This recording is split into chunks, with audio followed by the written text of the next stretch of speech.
La SAQ prend les grands moyens pour contrer le vol à l'étalage. Ben, tout le monde est parti à courir, ça a sorti dehors. J'avais rien vu de toute façon.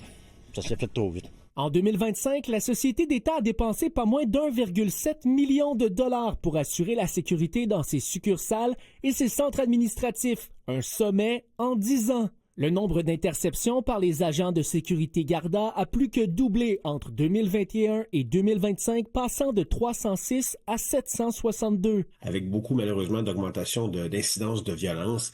Donc, malheureusement, c'est un problème qui est grandissant, qui est extrêmement lourd à porter pour les détaillants. La SAQ confirme qu'ils ont constaté une hausse du vol à l'étalage dans les dernières années et qu'ils déploient des ressources supplémentaires pour s'adapter à cette réalité, ce qui explique la hausse en 2025. Des employés rencontrés qui n'étaient pas autorisés à témoigner à la caméra nous ont confié qu'ils craignent parfois pour leur sécurité et que le vol à l'étalage est fréquent et répandu. Au départ, ça commence en centre-ville, mais là, c'est rendu, ça s'étale. On est rendu en banlieue, on est rendu en région. Mais la SAQ est loin d'être la seule à faire face à ce fléau. Selon le Conseil canadien du commerce de détail, l'an dernier, les pertes attribuables au vol à l'étalage ont atteint 9 milliards de dollars au pays et 2 milliards uniquement au Québec. Devant ce constat, le syndicat des employés de magasins et de bureaux de la SAQ demande à ce que leur employeur en fasse davantage. Mais qu'on mette des agents de sécurité dans chaque succursale, on va régler le problème, puis les employés vont se sentir en sécurité. Présentement, c'est pas ça.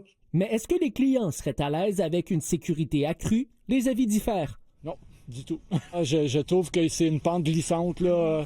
L'intelligence artificielle, les caméras, la reconnaissance. C'est pour protéger le magasin, je serai à l'aise. Moi, ça me dérange pas. En 2024, la chaîne Métro a voulu tester un système de surveillance utilisant la reconnaissance faciale afin d'attraper les récidivistes. Mais la Commission d'accès à l'information lui a refusé, mentionnant le risque trop important d'atteinte à la vie privée. Marc-Antoine Nouniez, TVA Nouvelles, Montréal.